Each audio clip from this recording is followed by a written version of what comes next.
Ils appellent ça les adoptions deuxième chance. Hey friends! J'espère que vous passez une super journée. Aujourd'hui, on va parler d'un sujet qui est pas très drôle. Vous étiez très nombreux ces derniers temps de me demander de parler un peu de l'adoption aux États-Unis. En tant que quelqu'un qui n'a pas été adopté, qui n'a jamais adopté quelqu'un, je connais un peu comment ça se passe. J'entends plein de choses bien sûr, mais je me suis dit avant de vous faire cette vidéo, je voulais vraiment bien faire mes recherches. Parce que également parfois vous m'envoyez des messages dire il faut parler de comment tel et tel truc est légal aux États-Unis, puis je me renseigne et c'est pas du tout légal. Voilà, donc je voulais vraiment essayer au mieux de vous dire que des informations qui sont correctes. Donc, si vous avez des ressources qui disent le contraire, n'hésitez pas à me les partager, bien sûr, en commentaire. J'en serais ravie de discuter avec vous. Mais j'ai fait une petite liste ici des disclaimers qu'on va commencer avec. Et c'est moins les disclaimers et plus... mettons le cadre. Il faut vraiment que je vous décrive un peu comment ça se passe aux États-Unis pour que vous ayez une bonne base d'idées avant de former des avis sur les atrocités que je vais vous raconter par la suite. Numéro 1, les adoptions annulées aux États-Unis. J'ai eu plusieurs personnes qui m'ont dit comment c'est possible que ça c'est légal, c'est horrible, en France c'est illégal, etc. C'est compliqué, mais c'est pas complètement illégal non plus en France. Je vous mettrai l'écran ici, la petite capture écran. Vous pouvez lire pour vous-même. Je vous mettrai également le lien en barre d'infos. Alors, aux États-Unis, c'est que entre 1 et 5% des adoptions qui sont annulées comme ça. Normalement, si l'adoption va échouer, statistiquement, il y a un peu plus de probabilité que ça va s'échouer pendant la période en attendant que l'adoption soit finalisée. Mais une fois que c'est finalisé, ça reste entre 1 et 5% des adoptions qui sont annulées par année. Et puis pour le disclaimer, c'est est-ce que c'est toujours mal? C'est quelque chose une question qu'il faut qu'on se pose. Alors juste un point de vue de développement d'enfant, psychologique, etc.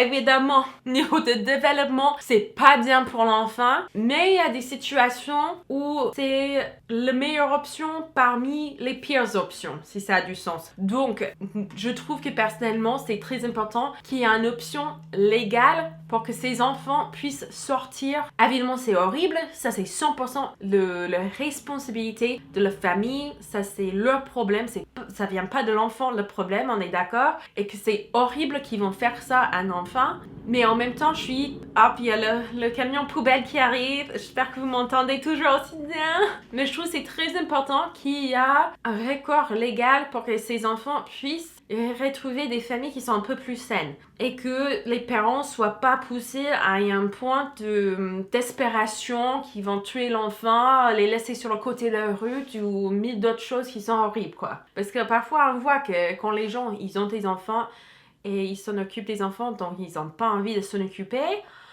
parfois c'est catastrophique aussi. Donc c'est horrible, je dis pas du tout que c'est bien pour les parents de faire ça, mais c'est juste en pensant à la sécurité des enfants que je me dis, niveau légalité, ces lois sont importantes, même si le concept derrière, le fait d'abandonner un enfant, c'est vraiment, vraiment très, très grave. C'est extrêmement grave. Et ça serait pas bien pour eux, mais c'est mieux pour eux que d'être dans une famille qui est aussi problématique ou qui les déteste ou qui vont leur maltraiter, etc.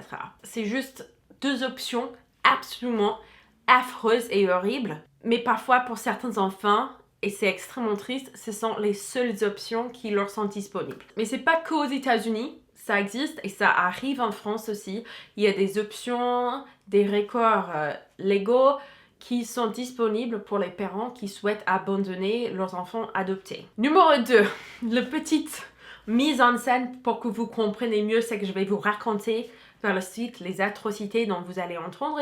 Vous allez être en train de vous dire, mais comment c'est possible? Comment les gens pourraient être aussi horribles de faire ça? Personnellement, je vais poser le blâme sur la culture autour de l'adoption aux États-Unis. Aux États-Unis, l'adoption, c'est pas juste quelque chose qui est bien à faire, c'est pas juste quelque chose qui est important pour les enfants qui sont dans le besoin.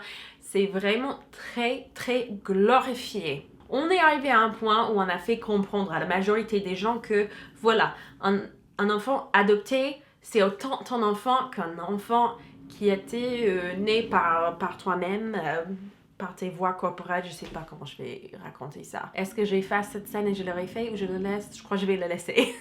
Vous avez compris de toute manière. Un enfant biologique, voilà.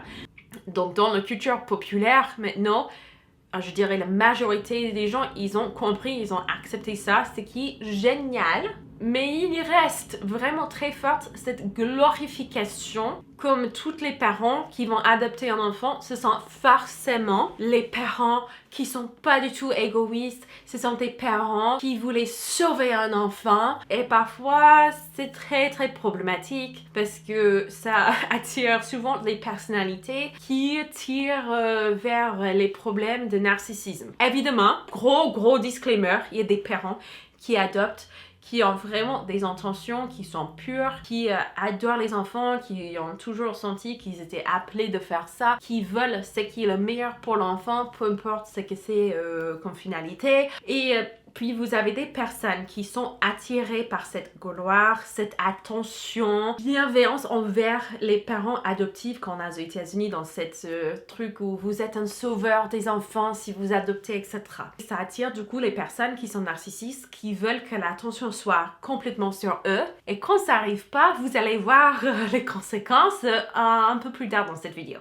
Disclaimer, mise en scène numéro 3, c'est que il existe l'adoption privatisée aux États-Unis qui est connue pour être extrêmement problématique. Juste pour commencer, dites-vous que ces personnes-là, qui sont des personnes qui travaillent pour ces agences d'adoption, leur boulot, leur salaire annuel dépend sur le fait de convaincre les mères d'abandonner leurs enfants. Déjà, on peut voir comment la corruption pourrait très facilement s'aimer dans cet environnement. Il y a aussi bien sûr les adoptions publiques, mais les adoptions privatisées c'est autre chose et parfois ça peut bien se passer, parfois c'est ce qui est dans la meilleure entrée de l'enfant, mais pas toujours. Je suis les mères sur TikTok par exemple qui parlent de leurs expériences, qui ont abandonné un enfant à la naissance avec justement ces agences privatisées et elles sont extrêmement nombreuses d'avoir été complètement traumatisée par l'expérience. Il y avait une personne qui expliquait, elle était jeune, elle était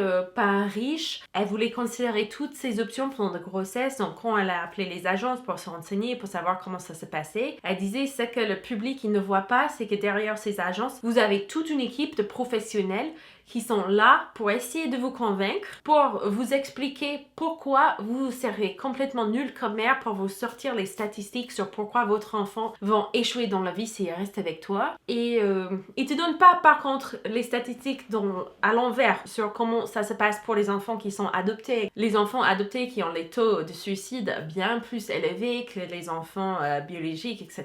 On vous raconte pas tout ça, mais imaginez, mettez-vous à la place. Déjà quand les personnes qu'ils adoptent ou non, ils deviennent parents pour la première fois, vous avez pas mal des petites angoisses, il y a parfois cette petite voix de la société dans votre tête qui va dire que est-ce que je serai assez bien pour mes bébés? Vous êtes très inquiet, vous aimeriez que le meilleur pour votre enfant. Et imaginez si vous êtes dans une situation où en plus, il y a des professionnels qui sont en train de vous rappeler régulièrement pour vous expliquer pourquoi vous seriez trop nul et que votre enfant va échouer s'il reste avec vous. Et il y a plusieurs mamans sur TikTok justement, je vous mettrai leur nom des chaînes TikTok si j'arrive à les trouver. Et elles expliquent qu'elles ont eu le cerveau complètement lavé et si elles avaient su la réalité sur l'adoption privatisée comme elles ont fait, elles auraient jamais signé de papier, elles auraient jamais abandonné leur enfant, mais on leur a tellement convaincu, tellement mis l'idée dans la tête qu'elles allaient être des mères pourries, qu'elles se sentaient comme si elles n'avaient pas d'autre choix pour le bien-être de leur enfant. Et ça encore,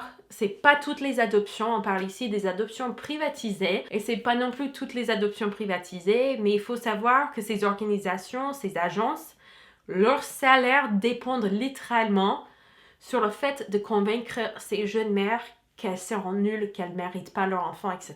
Donc c'est vraiment très triste. Et numéro 4, c'est que bien sûr, il y a des cas des adoptions qui sont juste géniales, où ça marche bien pour tout le monde, où c'est fait d'une manière très éthique, où c'est fait vraiment en se posant la question quelle chose serait dans la meilleure entrée de l'enfant, quelles actions est-ce qu'on devrait prendre pour minimiser le traumatisme de l'enfant, etc. Absolument, ça existe aux États-Unis. C'est vraiment possible d'avoir une adoption qui est aussi saine que possible et qui est faite dans une manière bienveillante. Je ne dis dans aucun cas que toutes les adoptions sont problématiques. Je dis juste qu'il y a des gros problèmes avec, au niveau des lois, on va dire, aux États-Unis sur comment ça se passe. Et malheureusement, c'est souvent des enfants qui vont souffrir de cette manque de compétences ou manque de bienveillance dans les lois, dans les familles qui vont parfois choisir d'adopter, qui ne devraient pas, etc.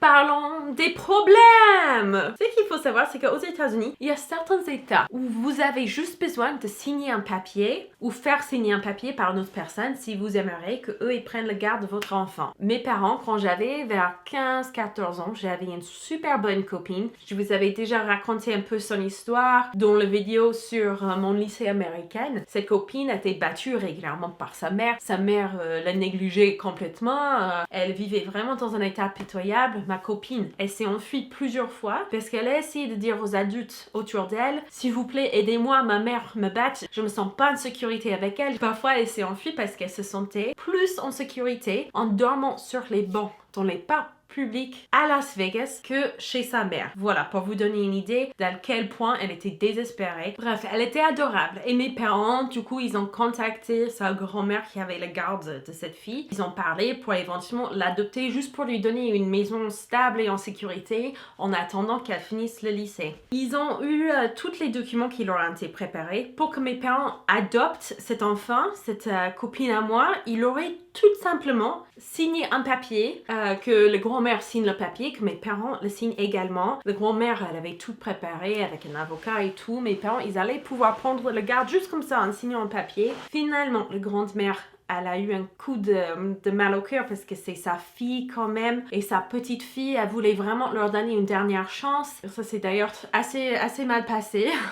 Mais c'était fou, même à cet âge-là, quand je me suis rendu compte à quel point c'était facile de juste adopter l'enfant de quelqu'un d'autre pour ce qu'on appelle the power of attorney. Et ça faisait comme si, niveau légalement, on avait tous les droits d'un parent sur cet enfant. Il est où mon papier? Donc, cette fête fait qu'on arrive au deuxième gros problème. Je pense que vous pouvez bien imaginer. Si les gens, ils peuvent juste abandonner leurs enfants adoptés, juste faire signer un papier légal par quelqu'un d'autre, sachez qu'ils font pas forcément les recherches derrière pour vérifier si ce sont les personnes qui sont pas des criminels déjà, des personnes qui sont assez stables financièrement ou mentalement pour avoir un enfant. Et vous avez du coup un phénomène, et ça commence petit à petit à être illégal dans certains endroits, mais ça existe encore, qu'il y a des personnes qui mettent leurs enfants adoptifs avec des photos, une description sympa sur Craigslist, l'équivalent du Bon Coin aux États-Unis. J'aimerais que vous imaginez un moment, vous êtes en train de chercher, je sais pas, canapé d'occasion sur le Bon Coin et vous tombez sur des photos des enfants dont les parents ne les veulent plus. Ils sont en train de juste les abandonner comme ça. Pour les parents qui souhaitent adopter, ils se disent chouette, j'ai pas besoin de passer par tous les checks de sécurité, j'aurais pas besoin de dépenser beaucoup d'argent. Légalement, ça va être assez simple et je peux avoir un enfant comme ça. Alors, est-ce qu'il existe des parents bien intentionnés? Peut-être, mais vous pourrez également avoir des personnes qui sont pédophiles, qui sont des criminels, qui souhaitent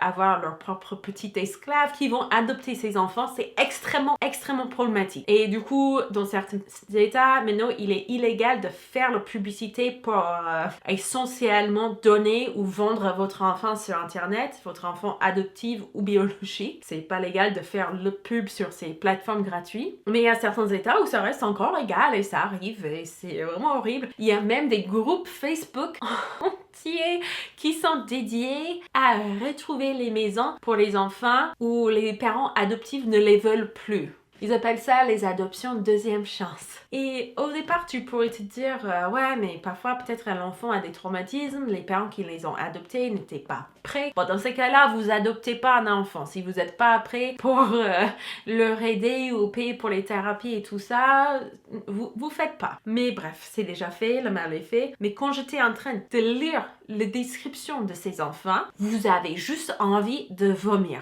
Parce qu'ils donnent toujours une raison pour laquelle ils abandonnent ces enfants. Et parfois, c'est juste dégoûtant. Genre, petite fille, elle a des notes parfaites à l'école, elle est toujours très sage, je lui demande de m'aider avec n'importe quoi, elle va m'aider au sort de la maison. Mais moi et mon mari, on a décidé qu'on voulait vivre seul dans nos campagnes, c'est notre nouveau rêve. Du coup, on cherche une famille pour elle. Il y avait une famille. Franchement, ça me donne envie de vomir un peu, juste en y pensant. Mais en gros, ils ont quitté leur religion. Voilà, chose que moi j'ai fait, hein. Donc, je viens d'une perspective de quelqu'un qui a fait l'expérience. Et leur fille, elle voulait quand même croire en Dieu et elle voulait aller régulièrement à une église. Peu importe l'église, peu importe la religion, elle aimait juste la communauté et il disait qu'avoir une relation avec Dieu, c'était important pour cette petite fille. Donc, il cherchait une maison qui avait envie de lui amener à l'église toutes les semaines. J'ai envie de pleurer. En fait, quand je suis en train de raconter ça, j'ai envie de pleurer. Ça me met hors de moi, ça me donne tellement la haine envers certains de ses parents. Mais les parents qui ont adopté, qui ensuite veulent abandonner leur enfant adoptif parce qu'elle a d'autres croyances religieuses que eux, mais oh, ça me dégoûte qu'ils ne mettent pas les photos des parents, leur nom complète, pour qu'on puisse les trouver et leur mettre la honte. Parce que franchement, je sais que c'est pas la meilleure chose à faire. Je sais que c'est pas raisonnable, mais ça me met hors de moi. En tant que quelqu'un qui n'est pas religieuse, qui a quitté sa religion d'origine, si j'avais un enfant qui voulait quand même aller à une église, peu importe, toutes les semaines, même si à cause de mes propres traumatismes, j'aurais peut-être pas envie de rentrer dans l'église ou d'assister avec cet enfant, je ferais de mon mieux pour qu'il puisse avoir cette communauté si ça leur était important. Et surtout, je vais pas les abandonner sur Facebook en mettant des publicités sur des groupes des parents qui en gros veulent trouver un enfant à adopter au moindre coup, quoi. Oh, c'est hallucinant. Je peux même pas me mettre dans les chaussures de ses parents. Et je dis pas qu'il n'y a pas des cas extrêmes où l'enfant a vraiment des difficultés dont le parent adoptif ne s'attendait pas. Ils n'étaient pas prêts et ils n'arrivent pas à les soutenir. Je veux pas juger ces cas-là. Là, on parle d'une petite fille. Oh gosh, je suis désolée. Ça devient très très long. Mais je suis complètement hors de moi. Complètement hors de moi quand je lis ce genre de choses. Ok.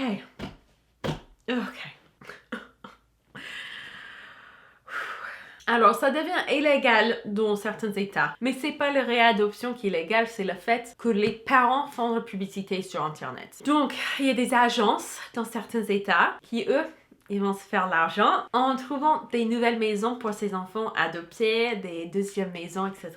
Et donc, c'est pas les parents qui font la pub sur Internet, c'est les agences. Comme ça, c'est légal. Et donc, vous avez les agences où tout leur revenu l'annuel, ça vient de prendre ces parents qui ont voulu abandonner leurs enfants adoptifs et trouver ces enfants des nouvelles maisons. Ça m'hallucine. Je sais pas si je devrais vous donner le nom du site. J'ai envie, au niveau des ressources et de vous montrer que je ne raconte pas n'importe quoi. Je préfère donner mes sources, donc je vais essayer de flouter les images que je vais vous partager ici. Et si vous avez vraiment envie, juste une question éducative, je sais pas, de vérifier que je vous raconte pas n'importe quoi, je vous mettrai le lien en barre d'infos. Parce que voilà, ça me dégoûte tellement. Ces enfants, ils sont affichés sur Internet, leurs photos, leurs noms, plein de détails sur leur vie, leur personnalité, parce qu'ils essaient de vendre ces enfants, essentiellement, à d'autres parents qui cherchent à adopter.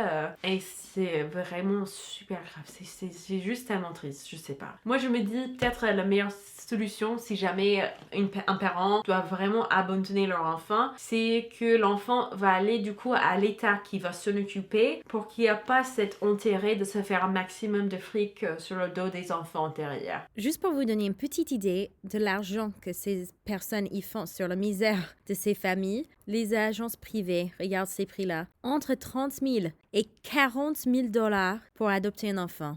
C'est n'importe quoi. C'est limite du trafficking humain, quoi. Voilà, ça c'est mon avis personnel. J'aimerais vraiment beaucoup entendre vos retours.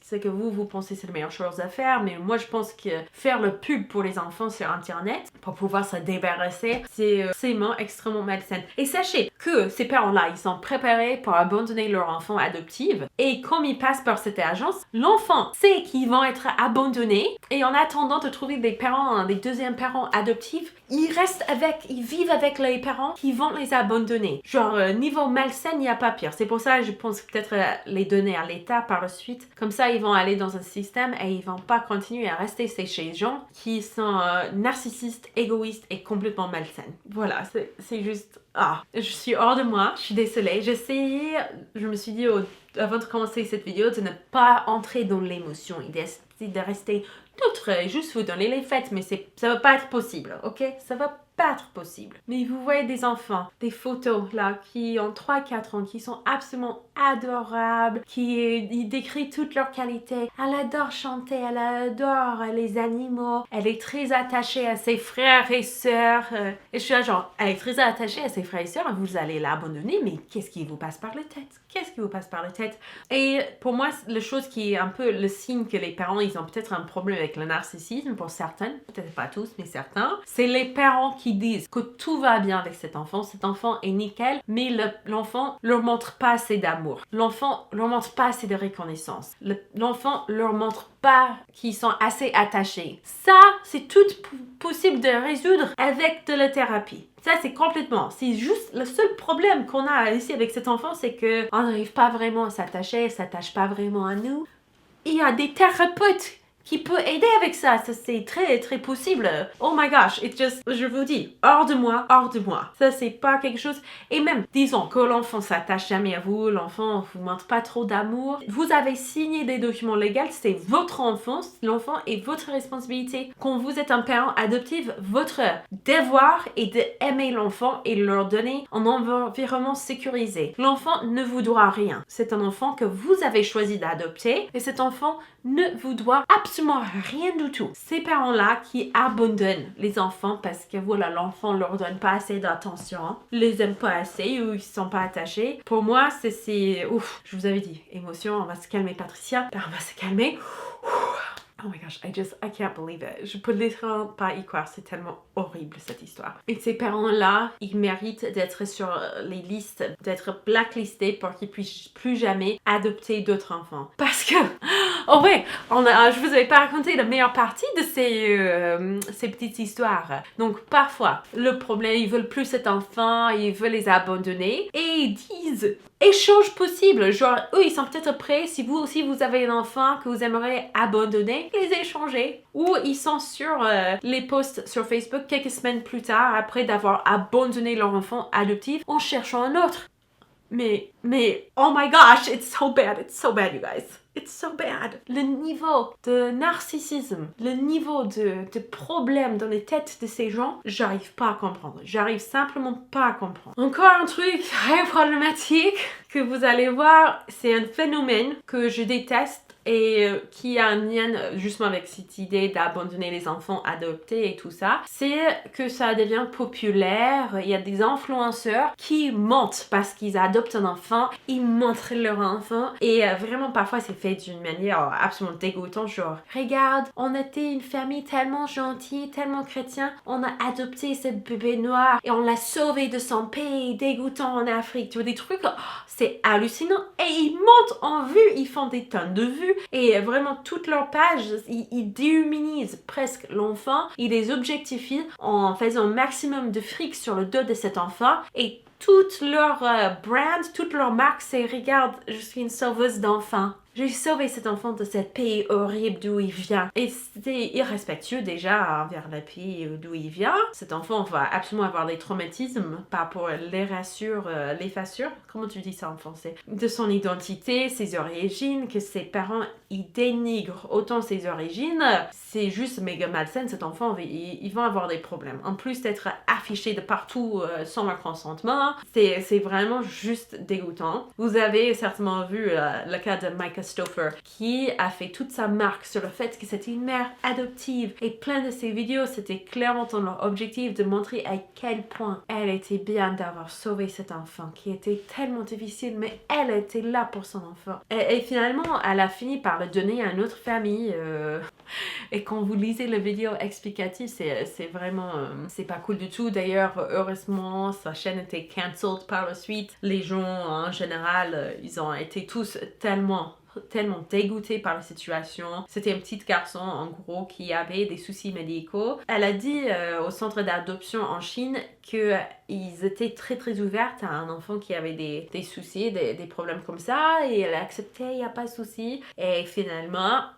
ça s'est pas bien passé. Elle est infirmière, donc en plus, en principe, ça devrait être une famille qui était juste nickel pour ce genre d'enfant. Mais elle a décidé, son autisme, c'était trop dur pour elle, donc elle a donné à une autre famille. Le traumatisme que cette pauvre petite enfant a dû souffrir, il était tout petit en plus, c'était...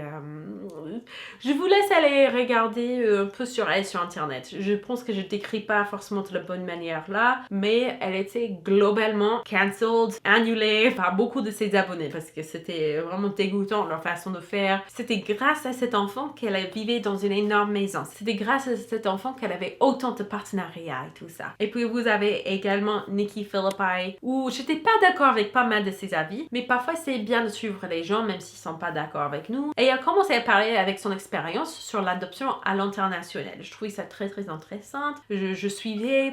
Oh, quelqu'un m'appelle.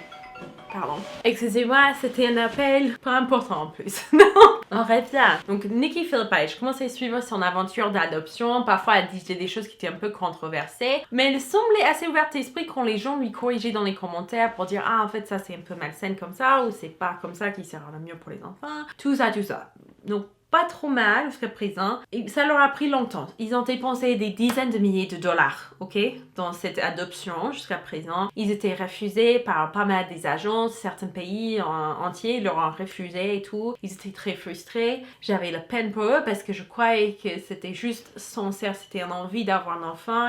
Ils voulaient vraiment pouvoir, voilà, venir à l'aide et tout ça. Bref, j'étais très très naïve sur la situation. Et puis il y a une vidéo où elle annonce qu'elle n'adopte plus. Et son excuse pour ne plus adopter. Déjà, elle était obligée de rien dire, hein. Mais elle sentait obligée de partager avec ses abonnés son raisonnement parce qu'elle trouvait ça tellement osé de la part du pays où elle allait faire l'adoption qu'elle était certaine que toutes ses abonnés seront sur son côté. Ça n'a pas marché comme ça. Il y avait beaucoup d'abonnés, surtout ceux qui ont été adoptés à l'étranger, qui étaient dégoûtés. Son raisonnement, selon elle, qu'elle a refusé finalement d'adopter un enfant, c'était parce que ce pays, c'était un pays asiatique, mais j'oublie où exactement où c'était, mais ils ont dit que pour la première année qu'elle a l'enfant avec elle aux États-Unis, elle peut pas l'afficher sur les réseaux sociaux, juste pour la première année. Que pour la première année. Et le raisonnement derrière, c'est que, en gros, pour la première année, il y a pas mal des adoptions qui s'écroulent. Ça, c'est vraiment l'année un peu critique où il faut voir si la famille,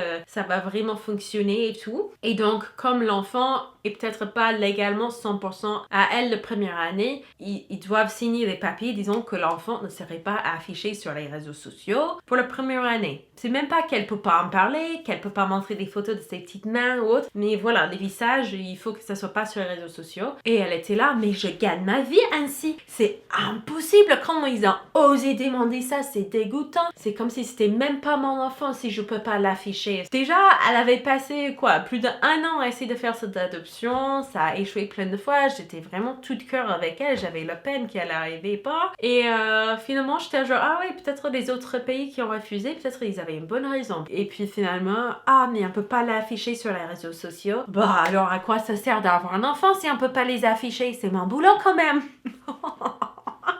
Bref, cette histoire, le plus que vous en lisez, le plus que ça est malaisant. Mais justement, ça revient à cette fait que le fait que ça soit aussi glorifié aux États-Unis, vous adoptez un enfant, vous l'affichez de partout sur les réseaux, c'est un boost dans les nombres de vues qui sont garantis. Super bien vu, tout le monde va croire que tu es un sauveur des enfants, tout le monde va te dire les louanges, oh, comme tu pas égoïste, comme tu es ceci, comme tu es cela. C'est toute une culture qui existe aux États-Unis. Bref. Si cette vidéo vous aurait plu, n'hésitez pas à mettre le petit pouce vers le haut. N'oubliez pas, bien sûr, de faire vos propres recherches. Regardez comment l'adoption, ça fonctionne réellement chez vous ou autre, avant de trop durement juger comment ça se passe dans un autre pays parce que il y a pas mal des problèmes d'adoption de partout. C'est quelque chose où j'espère dans les années qui vont arriver, ça va être amélioré en fait. Oh, je vais dire comme ça. Si vous me suivez pas encore sur Instagram, je fais de plus en plus des petites vidéos là-bas. Je sais qu'il y a des gens qui souhaitent pas installer TikTok encore. C'est pas grave. La majorité de mes TikTok, je mets sur Instagram, sauf pour les TikTok où je veux pas que ma mère les voie. Voilà. J'ai hâte de vous voir là-bas. Je vous fais des très gros bisous et à très bientôt. Ciao!